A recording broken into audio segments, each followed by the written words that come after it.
as box office returns are slowly starting to mean less and less with the advancement of streaming services such as Netflix and Amazon Prime. The one constant in determining a movie's success is the initial production costs versus the profit it yields.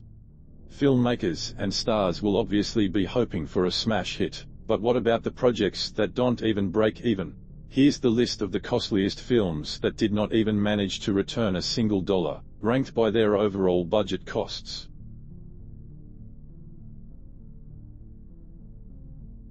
This Disney movie is easily the most expensive film ever made that failed to turn a profit. It's actually not a bad movie, although it does feel a little aimless at times. You can tell the money was spent on sets and locations, which all look as otherworldly as they need to, but perhaps there was a little skimping on the cast. Unfortunately, Taylor Kitsch is not exactly the most bankable leading man in the world.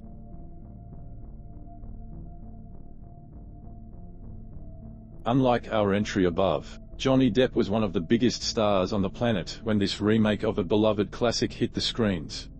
Depp's bizarre obsession with playing Tonto, the Native American companion of the Lone Ranger, however, proved to be the movie's undoing.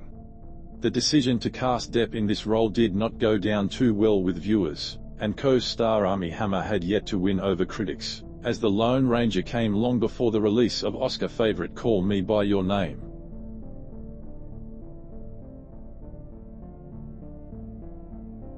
It's our old friend Taylor Kitsch again, and this time joining him on a sinking ship of a movie is global superstar Rihanna.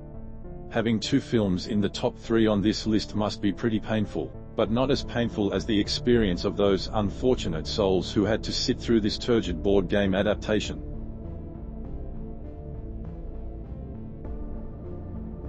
He would go on to play a successful superhero with Deadpool, albeit on the second attempt, but as the Green Lantern Ryan Reynolds could not catch a break. A stinker from the DC back catalogue of characters, Reynolds even poked fun at how bad this movie was in his later outing in spandex.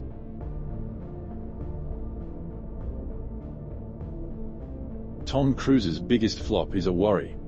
Not only does it potentially signal a waning in the popularity of the 60-year-old star, but it also casts serious doubt on the likelihood of any more films being created for the proposed Dark Universe, the monster franchise Universal are hoping to build.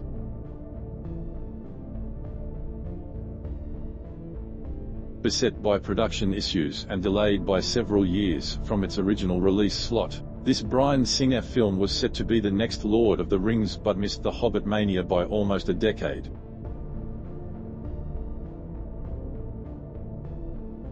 Disney should probably accept that Pirates of the Caribbean was a fluky one-off franchise hit.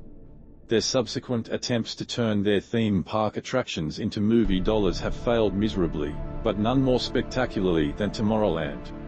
It's a big mess of a movie that not even George Clooney can save.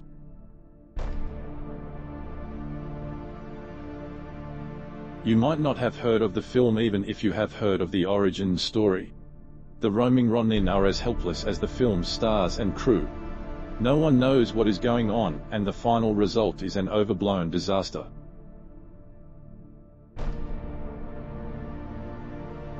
The sequel to Jim Carrey's comedy hit Bruce Almighty was only lacking one thing: Jim Carrey. That's right, some thought they could make a follow-up to Bruce Almighty without the mighty Bruce himself. Where the budget went, we have no idea, but this was a flop of biblical proportions.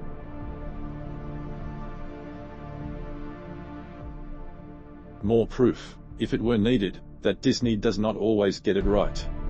What might come as a surprise, however, is the fact that this is also a Pixar movie and one of the biggest letdowns from the studio so far.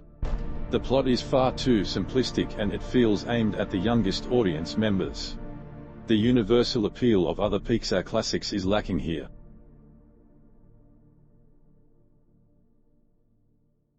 Yep, that is Oscar winner Eddie Redmayne sitting center screen in this sci-fi action movie from the Wachowskis. The nonsensical script somehow managed to attract Mila Kunis and Channing Tatum as well. Luckily it was not bad enough to sink the theory of everything star's chances of nabbing the golden statuette.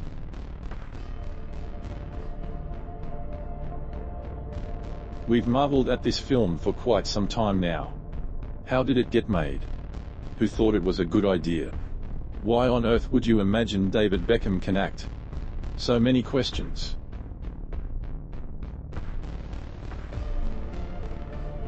The downward trajectory of Johnny Depp, as briefly mentioned above, really picked up steam with this sequel to the box office Goliath that was Tim Burton's Alice in Wonderland.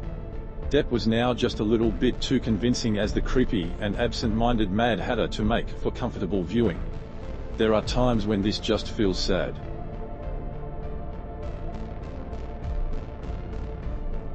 On paper, the teaming up of James Bond and Indiana Jones sounds like a winning formula. In reality, though, the typecast Daniel Craig and the grumpy Harrison Ford make for an instantly unwelcoming pair.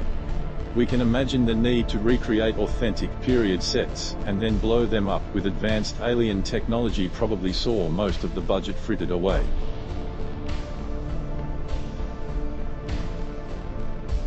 If you ask most directors about the most problematic type of shoots, they will forego the stock answer of never work with animals or children, and tell you that water is the ultimate pain in any filmmaker's life. Although James Cameron was able to somehow make it work to great effect for Titanic and Kevin Costner just about survived Waterworld, those involved in the remake of this disaster movie classic were not so lucky.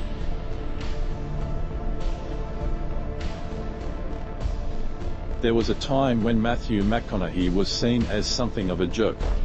His laid-back southern charm was being layered on a bit too thick on screen and audiences were not really buying into him as a leading man. A great example of this problem is this expensive adventure movie, which looks to be an updated version of Indiana Jones but instead feels like a dull video game. McConaughey, and the rest of the cast, would go on to do much better.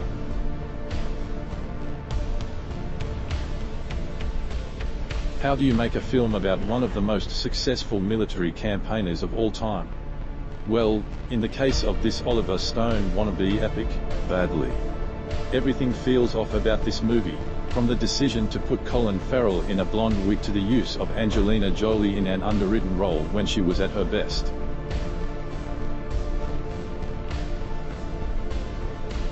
We've heard about the impending dominance of Chinese cinema for a while now. On the surface of it, the financial failure of this movie might put a dent on that impression, but when you dig a little deeper you realize there are serious problems at the very core of the story. Putting Matt Damon into the lead role as a man fending off an invading force raised questions about the white savior archetype.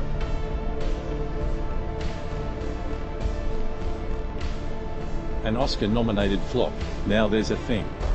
A Martin Scorsese flop no less. To be fair, this is actually one of the better films on this list, but don't expect any accountants to be singing its praises.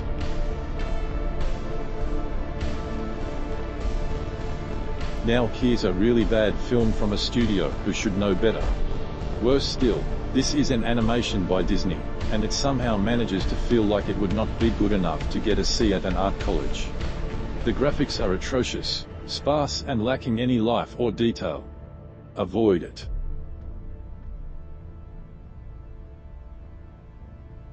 Hugh Jackman clearly had a lot of fun with this reimagining of the Peter Pan fairy tale, which is nice. Unfortunately, there is virtually nothing else in there for regular cinema goers to enjoy.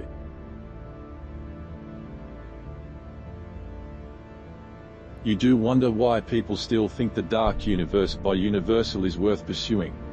As if the failure of The Mummy was not enough, we also have this forgettable opening salvo that was so dreary it somehow manages to feel more boring than the more recent film in the series. So there you have it, the most expensive films ever made that failed to return any profit.